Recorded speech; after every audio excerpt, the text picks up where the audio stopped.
One of the most important safety aspects of any tyre is the ability to bring the vehicle to a complete stop in the shortest distance possible. To replicate this, all tyres are tested over a wet surface. The vehicle's cruise control is set to 100 kilometres per hour for consistency, and once the test driver reaches a set marker of the braking lane, the vehicle is brought to a stop as quickly as possible using the ABS brakes.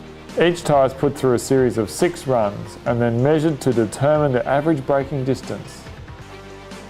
The Cooper CS5 was the first tyre to be tested and had an average stopping distance of only 47.66 metres. Next it was brand T with an average stopping distance of over 50 metres.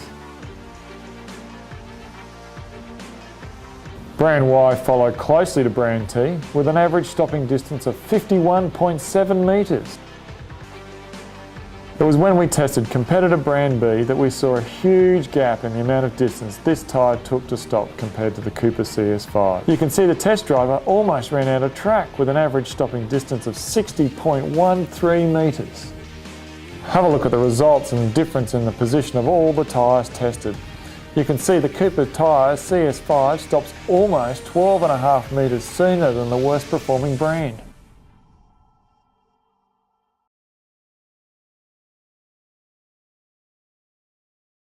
The test driver evaluated the difference in handling characteristics when driving the vehicle through the obstacle evasion course at 70 km per hour.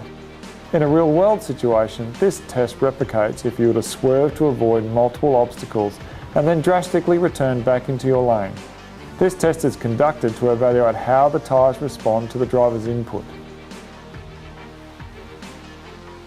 Here is the Cooper CS5. The driver is able to keep control of the Toyota RAV4 through the entire obstacle evasion course. Brand Y gets past the first couple of markers but has trouble keeping control while negotiating the third marker.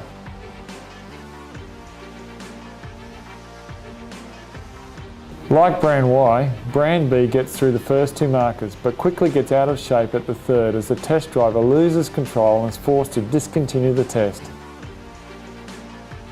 Here, the vehicle with brand B has been ghosted over the vehicle with the Cooper CS5. You can see exactly where brand B loses control and the Cooper CS5 holds on. SDT test driver Joel Nielsen comments on the difference between the Cooper CS5 and competitive brands when testing an obstacle evasion course. Look, it had a confidence building. I was able to push the car. Yep. On that tyre, I could get halfway down the slalom and then start accelerating through, where on previous tyres, I was scared halfway down the slalom. I was worried I was going to roll the tyre off a rim, roll the car or lose the car. So there is a pronounced amount of difference through that dry slalom.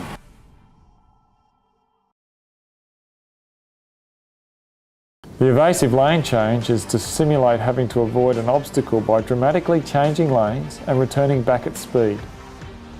Here we have the Cooper CS5 tackling the evasive lane change. Notice how controlled the RAV4 is even through the exit of the lane change. Now brand B. The vehicle gets through the manoeuvre, but the controllability of the vehicle is noticeably different to the Cooper CS5. Here are both vehicles ghosted together. Look at the difference in positioning at the exit of the lane change.